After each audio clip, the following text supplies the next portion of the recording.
Hey everyone, Jordan here. Just was running in the grocery store. It's my son's 5th birthday today, which is exciting. He's pumped about it. Gave him this crazy Lego Star Wars thing, so I'm going to be spending the afternoon helping him build that. So just doing some running around, getting ready for his big birthday party. It's going to be a lot of fun. But just jumping on here while I'm literally waiting for a store to open so I can run in and get some stuff. But yeah, I wanted to talk about something. This is really important.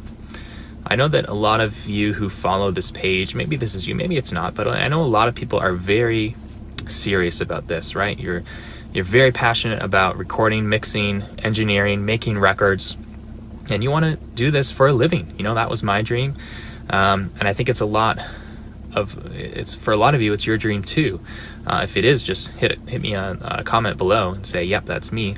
By the way, if you are someone who is that serious about it, head over to freerecordingclass.com if you want to really go deep into this and what it takes and get some specific tips that will help you get there. That's at freerecordingclass.com. But man, I've had so many conversations with aspiring engineers who have that dream and have that goal, whether it's full-time or whether it's, to just start earning some income, period. And I got to tell you, like, for the most part, people say, well, I don't have the right space. I need to get better. My mixes aren't good enough. I don't have good enough credits. I don't have a discography. I don't have a portfolio. What else? So there's other studios in my area who are better, who are charging almost the same as me, so no one's ever going to choose me. All of these stories, and I'm going to be straight up, these are just stories. And I had another one of these conversations recently, and it's not unique. I hear it all the time, but it was about, well, I can't get ahead because I worked with a band and then they actually got noticed and then they got labels interested or whatever, but now the label's telling them they can't come back and work with me because, the label's making them go to someone who's a bigger name with more credits or whatever, or a real studio. And, and that's why they can't get ahead and they're stuck again. And there's another studio who charges only a little bit more, but they're like a really nice studio. And, I'm just working at home or in a spare room. And it's like, okay, I get it. Those are obstacles. But at the end of the day, it comes down to this. Are you going to let the obstacles stop you? Or are you going to be like, okay, so what? Keep going, right? And so many people give up so early because we have these beliefs in our head. Like, I'm not good. My mixes aren't good enough. My work's not good enough. My space isn't good enough. No one's going to choose to work with me when they could work with blah, blah, blah, such and such other person. And, look, I'm just going to call it out and just say what it is. These are beliefs. This stuff is not necessarily true. Just because there's a studio down the road that's a lot nicer than yours and their rates are good, a lot of people just look at that and say, well, I'm screwed because I'm just recording at home and obviously they're going to pay an extra $50 a song to go down the road to this beautiful studio. No. Okay, that's a belief. That's a thought. Is that necessarily true? That's not necessarily true. And, what if you work with a band and they start blowing up, but then they don't work with you again? Guess what, guys? That happened to me multiple times. There are multiple bands that I could name who I worked on their first record. They were a local band. And after that record, they got picked up by management, labels, whatever, got a lot bigger, and they didn't come back to me. So did that make me throw in the towel? No, it's like, guess what? That's still a credit. That's still a credit on your list, right? Don't worry about it. Just so what? All of these doubts and beliefs that are coming up in your mind, two things I want you to do. First, ask, is that true? And then either way, so what? So there's a better studio in town, so what? Right? Bands are going to choose this person over me. Is that true? That might not be true. What if that studio's too busy? What if they don't like that person? What if they don't like the experience? Like, you've got to stick with this, and it takes time. All right, I've shared before, like in emails, if you're on my email list or whatever, it took me that 10,000 hour rule, the Malcolm Gladwell 10,000 hour rule. that to truly become an expert at something, you got to invest 10,000 hours. Now, of course, I'm not going to debate whether it's that exact hours or not. The point is true, is that it takes time to get really good at something. And so what I see over and over again is people tell me, man, I'm struggling to get clients in, struggling to get better. People just aren't coming back. It's inconsistent. And then they're like, well, I've been getting clients like for a year. And Roloff's chiming in here. What's up, dude? Saying I've landed clients that could have gone to a friend's amazing studio. Exactly. But yeah, back to the 10,000 hour rule. So people tell me I'm struggling, I'm not getting the clients, whatever. It's like, okay, I get it. I know it's hard. It's up and down. It's a grind. Some months are amazing. Some months are slower. But then I'll say, well, how long have you been working with clients? And they'll say, well, I just got my first client like 1 or 2 years ago. And it's like, okay, so there's nothing to talk about anymore. Like, just keep going. If you want to do it, then keep going, right? Like, I don't know. How many businesses have you heard where literally someone starts from the beginning, like from the very beginning, and then they achieve the exact level of success they want within 1 or 2 years? It pretty much doesn't happen, okay? Pretty much doesn't happen. Even the success stories where it looks like someone's built an amazing business or something like very quickly, if you dig under the surface, there's always a backstory there. There's always a backstory of why they have all these years building up to that. All right, so if you're getting frustrated, discouraged, that the clients aren't coming in, that things are just not going the way you want to, and you've only been doing this for like a couple years, I don't care how long, you have to separate the time too. Like, there's the time that you've spent practicing and learning, recording and engineering and all that stuff. Like, maybe you've been doing that for 10 years, but you just got your first client 2 years ago and you're struggling to like get that, and you think, I've been doing this for 10 years. Like, why aren't the clients coming in? Well, no, those are two different things. Working on your own and just messing around and learning this stuff versus actually working with clients. Because the thing that's going to get the clients in is your word of mouth, people knowing about you and what you do and hearing your work. So if that part only started like a year or two ago, I'm sorry, you're only a year or two in, right? So the fact that you have all that practice and experience behind you is good, because probably your work is pretty good now, but you've still got to start building that engine of momentum and word of mouth.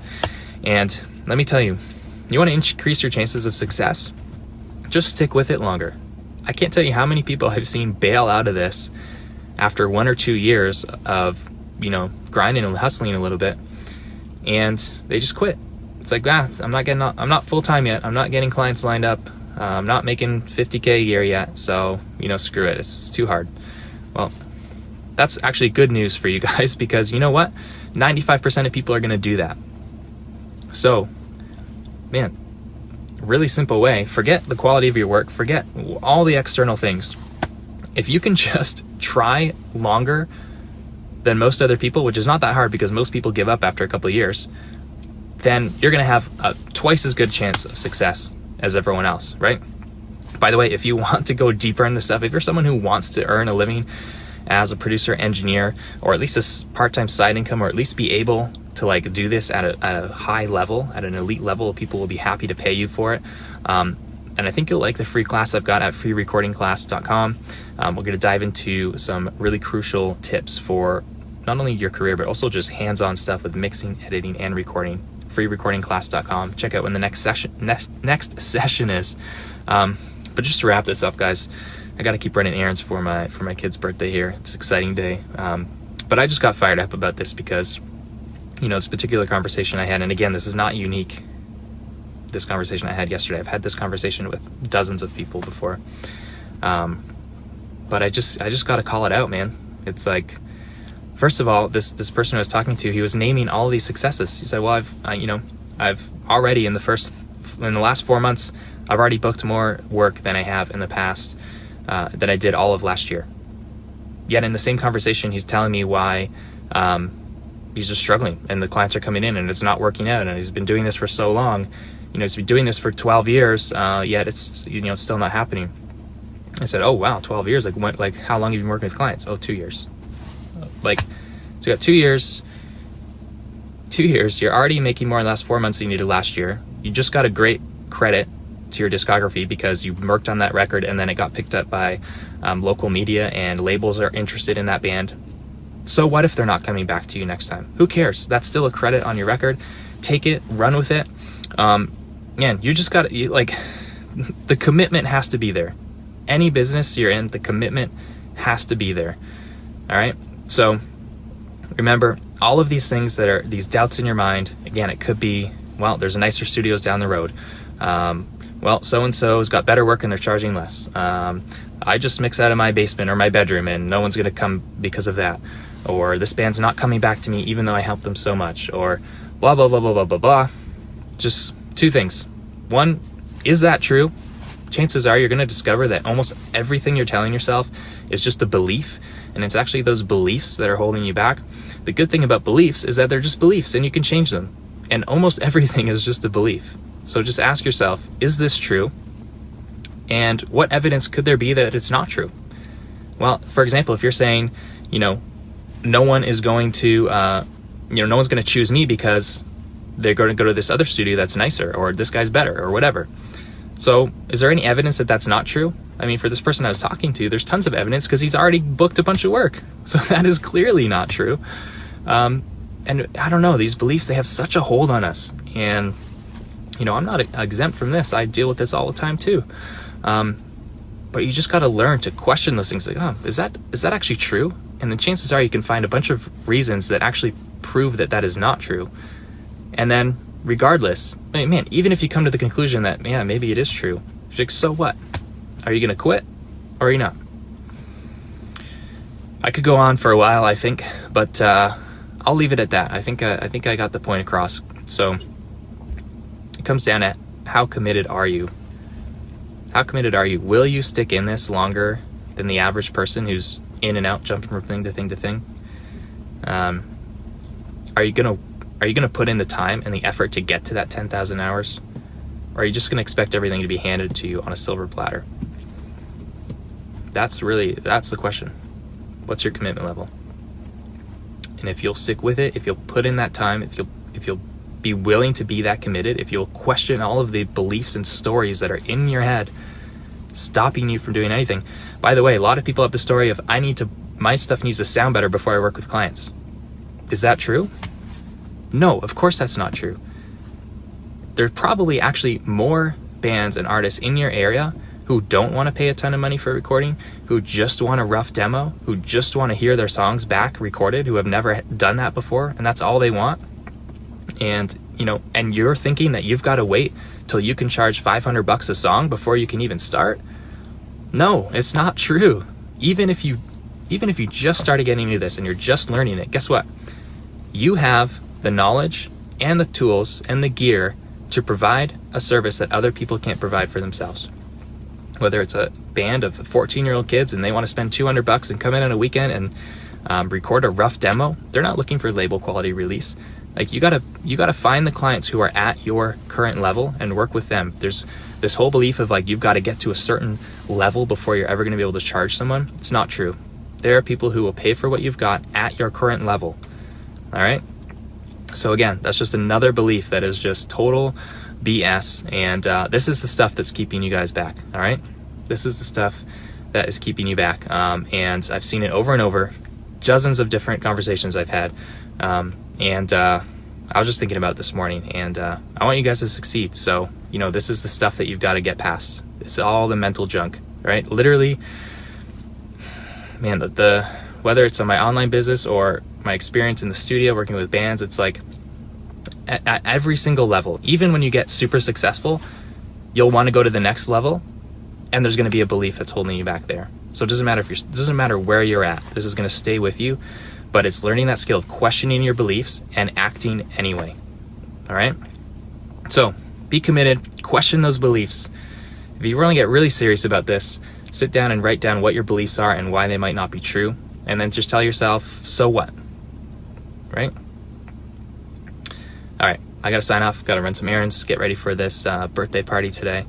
If this is speaking to you, if you feel like, man, this is really what you want to do, this is what you want to achieve in your life, and you want a little more help to do it faster, head over to freerecordingclass.com, sign up for the next available session there, and we'll dive deeper into some of this stuff, and I'll give you some specific hands-on advice with recording, mixing, and editing that I think is going to help you out. It's going to help you get there faster, but at the end of the day, it's still going to come down here. Even if you learn all the stuff, which I can teach you all the stuff at freerecordingclass.com and beyond in the courses that I offer. But at the end of the day, even if you get all that knowledge, you're still not going to move forward at all if you're going to let these beliefs and thoughts and stories stop you. All right? Have a good day, guys. We'll talk to you later.